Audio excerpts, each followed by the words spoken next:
નમસ્કાર, આપ જોઈ રહ્યા છો આપણું ગુજરાત બુલેટિન। રાજ્યના તમામ ખાસ સમાચારો સાથે હું છું ઝરણા।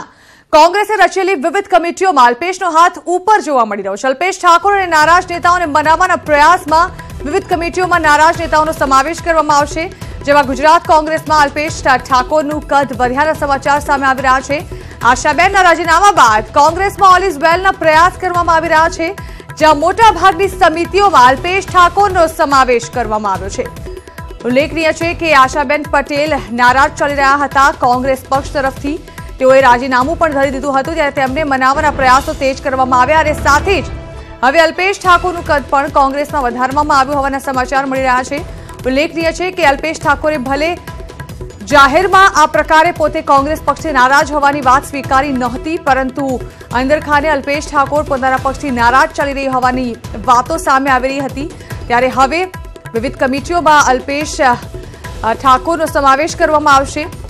તો અલ્પેશ ઠાકોર તેમજ નારાજ નેતાઓ જે કોંગ્રેસ પક્ષ સાથે છેડો ફાડવા માંગે છે કે પછી છેડો ફાડી ચૂક્યા છે, તે તમામને બનાવવાનો પ્રયાસ કોંગ્રેસ કરી રહી છે।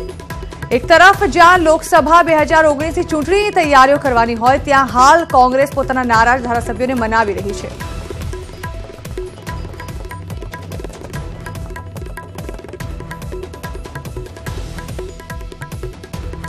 તો લોકસભા 2019 અને હવે કોંગ્રેસ કોઈ પણ કચાસ નથી રાખવા માંગતી આ ચૂંટણીઓને લઈને।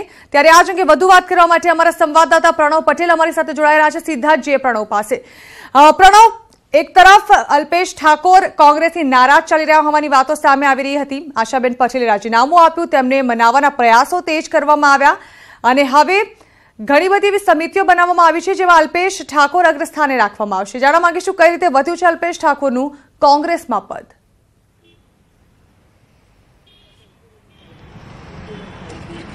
ચોક્કસ એ માની શકાય કે જે રીતે અલ્પેશ ઠાકોરનું પ્રમોશન અહીં થયું છે, તમામ કમિટીઓની અંદર અલ્પેશ ઠાકોરનો સમાવેશ કરાયો છે। કેમ્પેન કમિટીના તેનો કન્વીનર બનાવવામાં આવ્યા છે અને સાથે જ બીજી અન્ય વિવિધ કમિટીઓ બનાવવામાં છે। મેનિફેસ્ટો કમિટી હોય, કોર્ડિનેશન કમિટી હોય, આ તમામ કમિટીની અંદર અલ્પેશ ઠાકોરને ક્યાંક ને ક્યાંક સ્થાન અપાયું છે। સાથે જ ઝરણા અહીંથી મોટી વાત એ આવી રહી છે કે કોંગ્રેસે પોતાની જે કમિટીઓ છે તેમાં જમ્બો કમિટીઓ બનાવી છે। 20થી પણ વધુ સભ્યોની આ તમામ કમિટીઓ છે, તેમાં તમામ નારાજ નેતાઓ, જે નારાજ સિનિયર નેતાઓ છે તેનો અહીં સમાવેશ કરવામાં આવ્યો છે। તેથી સ્પષ્ટપણે લાગી રહ્યું છે કે કોંગ્રેસે પોતાની નારાજગી જે ચાલી રહી છે નેતાઓની, તેને ડામવાનો અહીં પ્રયાસ કરી રહી છે। સૌથી મોટી વાત ઝરણા અહીં આવી રહી છે કે લોકસભા ચૂંટણીનું કાઉન્ટડાઉન શરૂ થઈ ગયું છે અને નેતાઓની જે ખેંચતાણ છે કોંગ્રેસ પાર્ટીમાં ચરમસીમાએ પહોંચી છે। અલ્પેશ ઠાકોર પહેલા પણ ક્યાંક ને ક્યાંક અંશે લાગી રહ્યું હતું કે તેઓ પાર્ટી છોડી રહ્યા છે, તેઓ ભારતીય પાર્ટીનો ખેંચતાણ કરવાના છે।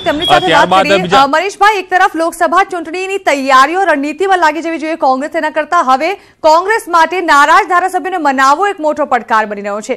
જાણવા માંગીશું શું રણનીતિ અપનાવી રહી છે કોંગ્રેસ હાલતા ધારાસભ્યોને મનાવવા માટે? શું તેમને ઊંચા કદ આપવામાં આવી રહ્યા છે પક્ષમાં? સમગ્ર દેશમાં આગામી લોકસભા 2019ને ધ્યાનમાં રાખીને વિવિધ રાજ્યો માટે સારી રીતે ચૂંટણીનું મેનેજમેન્ટ થાય, વ્યવસ્થાપન સારી રીતે થાય, અસરકારક રીતે અમે જવાબ આપી શકીએ અને અસરકારક રીતે કામગીરી કરી શકાય અને કોંગ્રેસના સંગઠનનો જેની જેટલી ક્ષમતા છે તમામનું સંકલન કરીને સારી રીતે ક્ષમતાનો ઉપયોગ થાય, આ હેતુસર દરેક રાજ્યોમાં કમિટીના ભાગરૂપે ગુજરાતમાં વિવિધ 7 સમિતિઓ બનાવવામાં આવી છે।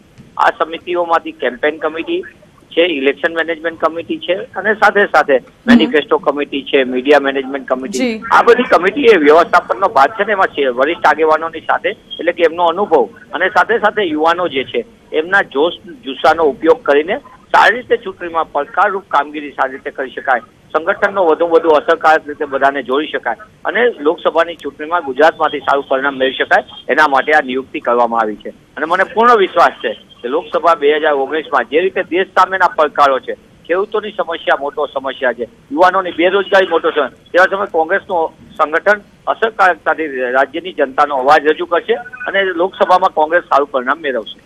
બિલકુલ મનીષભાઈ, જાહેરમાં ભલે અલ્પેશ ઠાકોરે આ વાતને સ્વીકારી ના હોય, પરંતુ અંદરખાને અલ્પેશ ઠાકોર કોંગ્રેસ પક્ષથી નારાજ હોય તે પ્રકારની વાતો ચાલી રહી હતી। તો શું કોંગ્રેસમાં અલ્પેશ ઠાકોરનું પદ વધારીને પક્ષમાંથી છેડો ફાડીને તેઓ બહાર ન જાય તે માટેના પ્રયત્નો કરી રહી છે કોંગ્રેસ? આ સંપૂર્ણપણે ભારતીય જનતા પાર્ટી તમામ મોરચે નિષ્ફળ ગઈ છે, એટલે આવી બધા ટૂંકા ચલાવી રહી છે।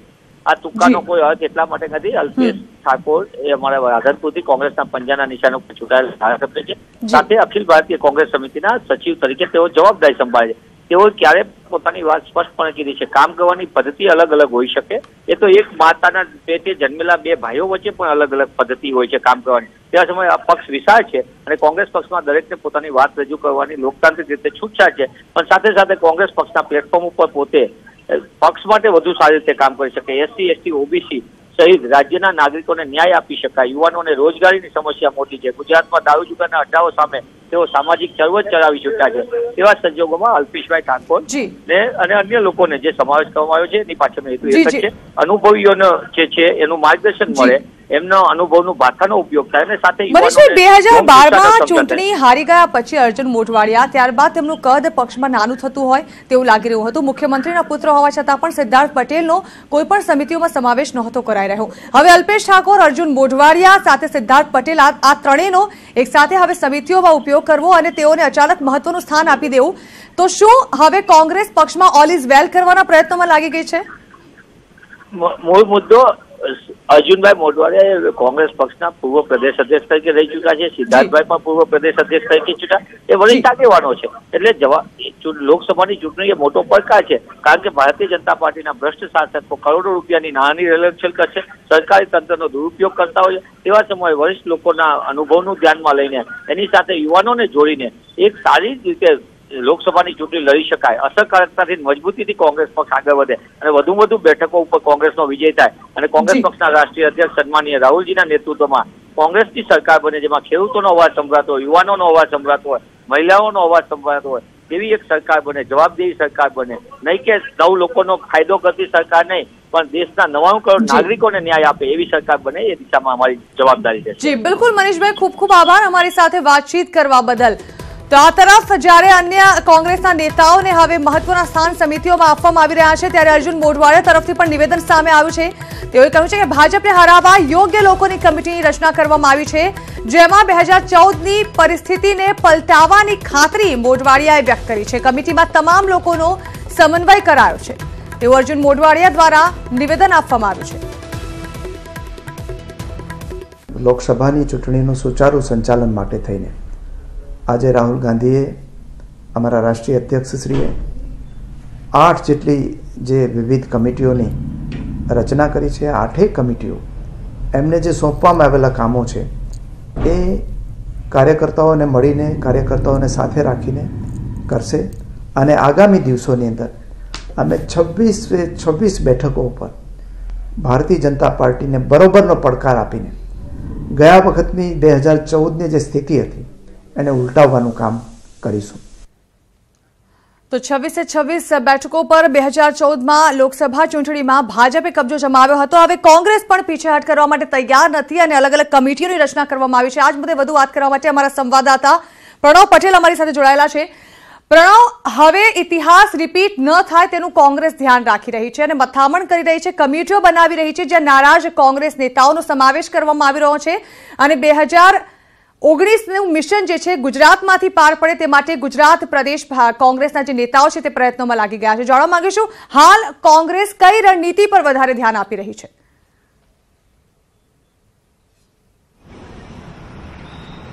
જણાના ચોક્કસ જે રીતે કમિટીની નિમણૂક કરવામાં આવી છે તેમાં ખાસ જે વાર મૂકવામાં આવ્યો છે તે તમામ નેતાઓનો સમાવેશ કરાયો છે. સૌથી મોટી વાત એ છે કે કેમ્પેન કમિટીની અંદર હંમેશા માટે 5 થી 7 મેમ્બરો હોય છે, પરંતુ અહીં તો 40થી પણ વધુ સભ્યોનો અહીં સમાવેશ કરાયો છે. બીજી અન્ય કમિટીની જો વાત કરીએ તો બીજી અન્ય કમિટીમાં પણ એ રીતનું છે. મીડિયા કમિટી છે, તેમાં પણ જમ્બો કમિટી બનાવવામાં આવી છે.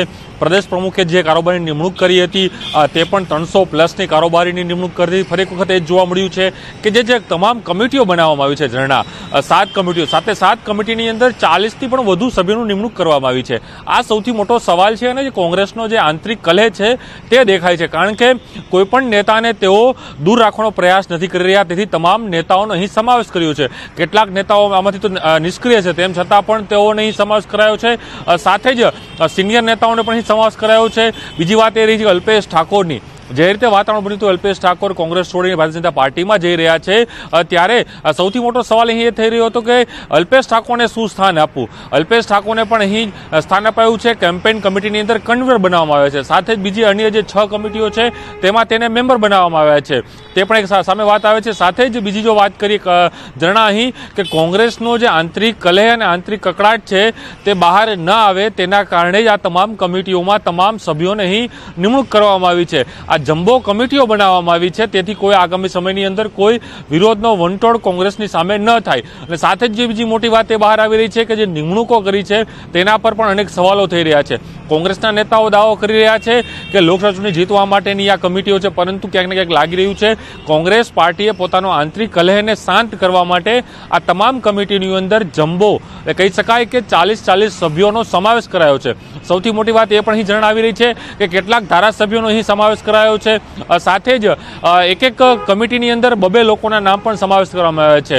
7 કમિટીમાં એવા કેટલાક કોમન નામો છે કે જેને 5 કમિટીમાં સ્થાન અપાયું છે. તેથી ચોક્કસ એમ માની શકાય કે એ જ જૂના નેતાઓનો સમાવેશ અહીં કોંગ્રેસ પાર્ટીમાં કરવામાં આવ્યો છે કે જે નેતાઓ પોતાની ચૂંટણી પણ નથી જીતી શક્યા. હવે તે લોકો લોકસભા ચૂંટણીની રણનીતિઓ ઘડવાના છે. આમાંથી કેટલાક એવા નેતાઓ છે કે જે પોતે લોકસભા ચૂંટણીના પોતે દાવેદાર પણ છે. તેથી જોવાનું રહે છે ઝરણા કે આગામી સમયની અંદર કોંગ્રેસ પાર્ટીના જે આ કમિટીઓ છે કેટલું વર્ક કરી શકે છે, પ્રજાનો કેટલો વિશ્વાસ જીતી શકે છે અને કાર્યકર્તાઓનો કેટલો વિશ્વાસ જીતી શકે છે તે આવનારો સમય જ બતાવશે. જી બિલકુલ પ્રણવ, હવે આવનારો સમય કહેશે કે આખરે કોંગ્રેસ જે રણનીતિ લોકસભાની 26 બેઠકો કબજે કરવા માટે કરી છે તે કેટલી કારગર નીવડે છે. આભાર પ્રણવ. તો આ તરફ આશા પટેલના રાજીનામા બાદ નારણ પટેલે કમલમમાં મુલાકાત લીધી. નારણ પટેલ ઊંઝાના પૂર્વ ધારાસભ્ય છે. આશા પટેલને ભાજપમાં સમાવેશ લઈને ચર્ચાની શક્યતાઓ જોવાઈ રહી છે. પ્રદેશ સંગઠન વચ્ચે ચર્ચા કરાઈ છે. મુલાકાત અંગે નારણ પટેલે જોકે બોલવાનું ટાળ્યું હતું.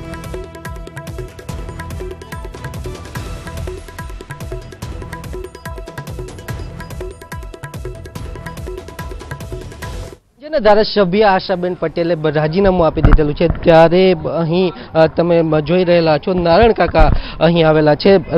નારણ કાકાએ સંગઠન મહામંત્રી ભીખુભાઈ સાથે વાત કરેલી છે. કાકા, આજે ખાસ કરી અને શું વાત શું થઈ હતી કાકા? આશાબેનને ભાજપની અંદર જોડવાના છો કાકા? શું આજે તમે મીટિંગ કરેલી? મેં નથી કરી. તો તમે જે રીતે જોઈ રહેલા છો સંગઠન મહામંત્રી ભીખુભાઈ દલસાણીયા સાથે અહીં નારણભાઈ મુલાકાત કરેલી હતી અને તાત્કાલિક તેઓ અહીં મીટિંગ કરવા આવેલા હતા. ત્યારે હવે જોવાનું એ રહેશે કે આશા પટેલ એ ફરી કોંગ્રેસમાં જાય છે કે ફરી તેમને ભાજપ એ પોતાની પાર્ટીની અંદર જોડી શકે છે. અનેક જે રાજકીય સમીકરણો છે તે રચાઈ રહ્યા છે અને અનેક જે મિટિંગો છે તે થઈ રહેલી છે. હવે જોવાનું એ રહેશે કે આશા પટેલ કઈ તરફ જઈ રહેલા છે. કેમેરામેન રજનીકાંત ચૌહાણ સાથે મયુર માકડિયા, ન્યૂઝ 18 ગુજરાતી, ગાંધીનગર. તો આ તરફ ભાજપે 2019ના ચૂંટણી પ્રચાર માટેના શ્રી ગણેશ કર્યા છે. સીએમ વિજય રૂપાણીએ પ્રદેશ ભાજપ કાર્યાલય કમલમ ખાતેથી આ રથોને લીલી ઝંડી આપી. ભારત કે મન કી બાત મોદી કે સાથ અંતર્ગત 26 લોકસભા બેઠક પર ભાજપના 26 રથ દોડાવવામાં આવશે અને આ 26 રથોના માધ્યમથી રથમાં રાખવામાં આવેલ સૂચન પેટી, ટેબ્લેટ અને ટોલ ફ્રી નંબર પર મતદારો પોતાના સૂચનો પણ આપી શકશે. તો આ સૂચનો દ્વારા 2019ની ચૂંટણીનો મેનિફેસ્ટો તૈયાર કરવામાં આવશે.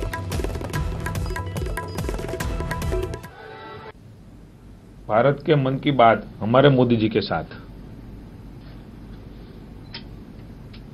समग्र भारत में लॉन्च करे છે. દરેક રાજ્યમાં ગુજરાતની 26 લોકસભા સીટ તો 26 રથ એ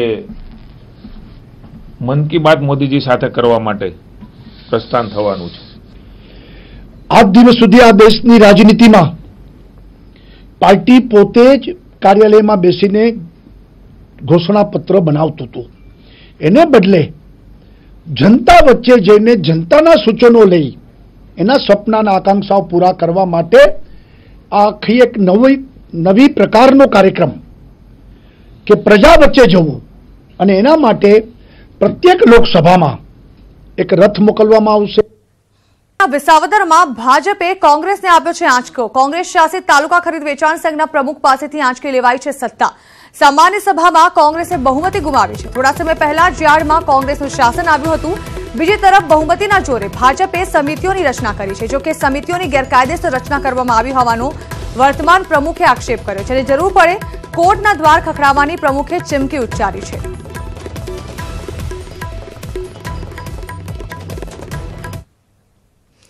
બટાકામાં ભારે નુકસાનની રજૂઆત કરવા માટે કોલ્ડ સ્ટોરેજના વેપારીઓ નાયબ મુખ્યપ્રધાન નીતિન પટેલને મળશે। બપોરે 2:30 વાગે કોલ્ડ સ્ટોરેજના 25 વેપારીઓ નીતિન પટેલ સાથે મુલાકાત કરશે અને બટાકાની સ્થિતિ અંગે રજૂઆત કરશે।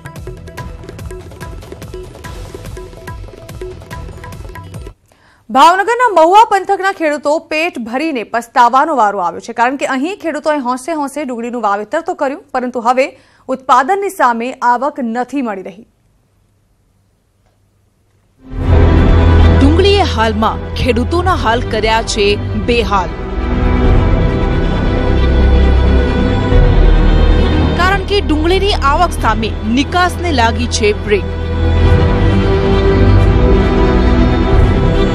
અને નિકાસને બ્રેક લાગતા ડુંગળીના ગગડી રહ્યા છે ભાવ। ડુંગળીના હબ ગણાતા મહુવા વિસ્તારના ખેડૂતોને ડુંગળી પડતર કિંમતે પણ પડી રહી નથી, કારણ કે જે ડુંગળી ખેડૂતોના ખેતરમાં પાકીને તૈયાર થઈ યાર્ડમાં લાવવા સુધીમાં 200 રૂપિયા સુધીમાં પડે છે। હવે આ ડુંગળીના હાલ 40 થી શરૂ કરી બહુ સારી ડુંગળી હોય તો 100 રૂપિયા સુધી વેચાઈ રહી છે। મતલબ કે ખેડૂતોને અડધો અડધ નુકસાની સહન કરવાનો વારો આવ્યો છે। ખરેખર ખેડૂતોને જે મહેનત મજૂરી કરી છે ને 200 ની પડતર થાય છે, પણ ખરેખર આ ભાવમાં પહોંચતી નથી। પણ શું કરે ખેડૂતો, પરાણે લાવે છે વેચવા। એક બાજુ ડુંગળીના ભાવો તો બીજી બાજુ નિકાસને બ્રેક, તો સામે કુદરત પણ નારાજ હોય તેમ વાતાવરણમાં પલટો આવતા વરસાદી વાતાવરણ થતા મહુવા માર્કેટ યાર્ડમાં ડુંગળીનું વેચાણ ઓછું થઈ રહ્યું છે, જેના કારણે યાર્ડમાં ડુંગળીનો ભરાવો થઈ ગયો છે અને તેના કારણે ખેડૂતો પરેશાન થયા છે। મહુવા, ભાવનગર, રાજુલા બધા ઠેકાણે તાત્કાલિક ધોરણે રેન્કની વ્યવસ્થા અને ગાડીઓનો મળતી ન હોવાથી માલનો ભરાવો થઈ ગયેલો છે। એટલે તાત્કાલિક યુદ્ધના ધોરણે સરકારે આમાં કંઈ કરવું જોઈએ કે ખેડૂતો આત્મહત્યા કરવાનો વારો છે। એક તરફ લગ્નની સિઝન માથે છે અને નાણાંની જરૂરિયાત છે, ત્યાં બીજી તરફ ખેડૂતોને નજીવા ભાવ મળી રહ્યા છે। ત્યારે હવે સવાલ એ છે કે શું સરકાર જગતના તાતનો અવાજ સાંભળશે? અનિલ માઢક, ન્યૂઝ 18 ગુજરાતી, મહુવા। અને સમાચારો, બનાસકાંઠામાં વિદ્યાર્થીઓ જીવલેણ મુસાફરી કરતા હોય તેવો વિડીયો વાયરલ થયો છે। વિદ્યાર્થીઓ આઈસર ટ્રકમાં જઈ રહ્યા છે। ડીસાની શાળાના તમામ વિદ્યાર્થીઓ જેઓ ઘેંટા બકરાની જેમ ટ્રકમાં ટીંગાઈને મુસાફરી કરી રહ્યા છે। ડીસાની બ્રાન્ચ શાળાના શિક્ષકોની બેદરકારીથી વિદ્યાર્થીઓના જીવ જોખમમાં મુકાયા છે, તો જીવના જોખમે આ વિદ્યાર્થીઓ મુસાફરી કરી રહ્યા હોવાથી શાળાના આચાર્ય સામે વાલીઓમાં ભારે રોષ વ્યાપ્યો છે।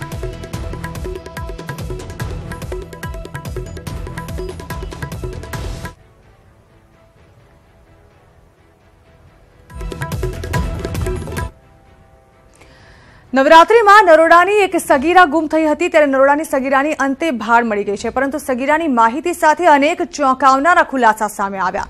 સગીરા હાલ સુરતની જેલમાં હત્યાના ગુનામાં બંધ હોવાનું જાણવા મળ્યું છે। સાથે જ સગીરાની ઉંમર 4 માસમાં 4 વર્ષ વધી ગઈ હોવાનું નોંધાયું છે।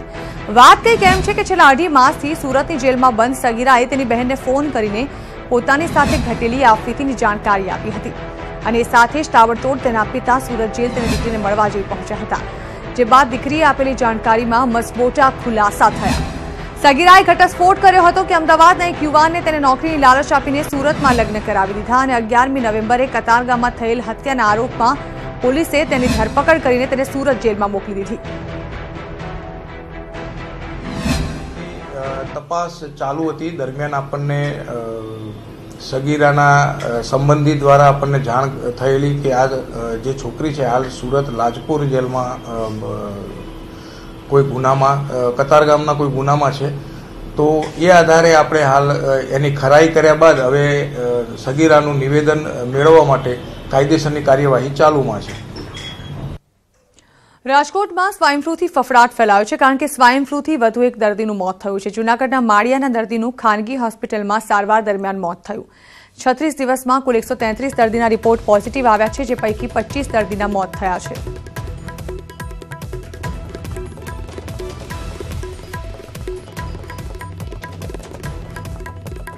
તો આ તરફ આણંદમાં સ્વાઇન ફ્લૂના વધુ 2 દર્દીઓ નોંધાયા છે. આણંદ અને સોજિત્રાના દર્દીઓના રિપોર્ટ પોઝિટિવ આવ્યા છે. આ સાથે જિલ્લામાં જાન્યુઆરીથી અત્યાર સુધી સ્વાઇન ફ્લૂનો કુલ મૃત્યુઆંક 12 પહોંચ્યો છે. અત્યાર સુધી 2 લોકોના સ્વાઇન ફ્લૂથી મોત નીપજ્યા છે. તો સુરતમાં પણ સિઝનલ ફ્લૂએ કેર વર્તાવ્યો છે. આ વર્ષમાં અત્યાર સુધી સિઝનલ ફ્લૂના 25 કેસ પોઝિટિવ નોંધાયા છે. અઠવા વિસ્તારના 12 વર્ષીય બાળકનો રિપોર્ટ પોઝિટિવ આવ્યો છે. પાલિકાની અલગ અલગ ટીમો વિવિધ વિસ્તારોમાં ફ્લૂને રોકવાની અને જાગૃતિ ફેલાવવાની કામગીરી કરી રહ્યા છે.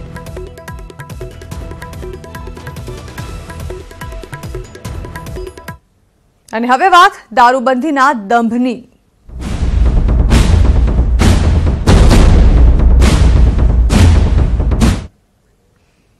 એક તરફ ગુજરાતમાં દારૂબંધીની વાતો થઈ રહી છે, બીજી તરફ દારૂબંધીવાળા ગુજરાતમાં જ દારૂની રેલમછેલ જોવા મળી રહી છે. ગુજરાતમાં દારૂબંધીનો કાયદો જાણે કે લથડિયા ખાઈ રહ્યો હોય તેવું લાગી રહ્યું છે. ખુલ્લેઆમ દારૂ વેચવો અને પકડાવો એ જાણે ટ્રેન્ડ બની ગયો હોય તેવું લાગી રહ્યું છે. દારૂનું દૂષણ એવું તો વકરેલું જોવા મળે છે કે પોલીસ સ્ટેશનની સામે જ દારૂની છોડ ઉડતી હોય ત્યાં સુધી કે પોલીસને ગંધ સુદ્ધા નથી આવતી. નેતાઓના વાહનોમાં પણ દારૂ ઝડપાય છે. ત્યારે શું ગાંધીના ગુજરાતમાં દારૂબંધી ખરા અર્થમાં છે ખરા? છેલ્લા 24 કલાકમાં જ રાજ્યમાંથી અધધ દારૂનો જથ્થો અલગ અલગ રીતે ઝડપાયો છે અને બુટલેગરોને ઝડપી લેવામાં આવ્યા છે.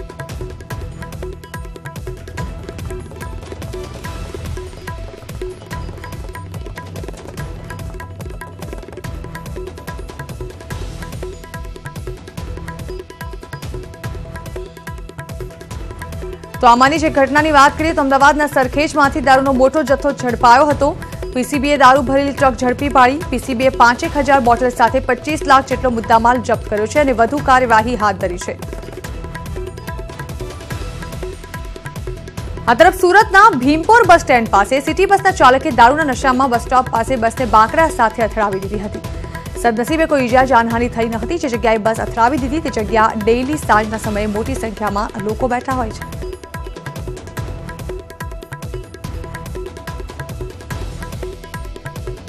તો બુટલેગરો રાજ્યમાં દારૂ ઘુસાડવા માટે અવનવા કેમિયા અપનાવતા હોય છે. આ કેમિયા વિશે જાણી જોઈને પણ નવાઈ લાગે. છેલ્લા 1 મહિનામાં જે દારૂ પકડાયા છે તેની વાત કરીએ તો જામનગરમાં એક ગોડાઉનમાંથી દારૂ મળી આવ્યો હતો. તો વાંકાનેર પાસે ટ્રકમાંથી દારૂનો જથ્થો ઝડપાયો હતો.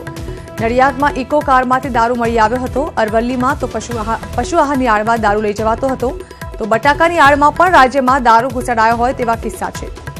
બુટલેગરો તો મુસાફરોના સ્થાને આખી બસમાં જ દારૂ લાવ્યા હોય તેવી ઘટના બની છે. અરવલ્લીના ભિલોડામાં તો બુટલેગરે રસોડામાં ભોંયરું બનાવી દારૂ છુપાવતો હોય તેવું બન્યું છે. ત્યારે ખરેખર સવાલ એ થાય છે કે ગાંધીના દારૂબંધીવાળા ગુજરાતમાં ખરેખર દારૂબંધી છે ખરી?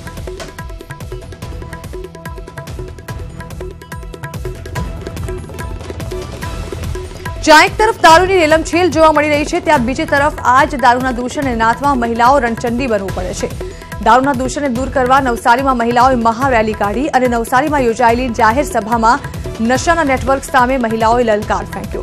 રાજ્યમાં વધી રહેલા દારૂના દૂષણ સામે મહિલાઓ મેદાનમાં આવી અને નશાના નેટવર્ક સામે બંધ પોકાર્યો.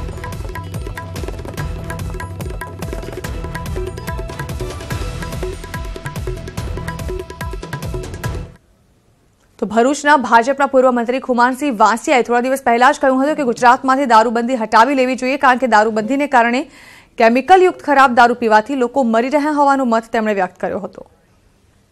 દારૂબંધીથી જો યુવાધન આપણું બરબાદ થતું હોય તો આવી દારૂબંધી આપણા ગુજરાતમાં દંભી દારૂબંધીની કોઈ જરૂર નથી.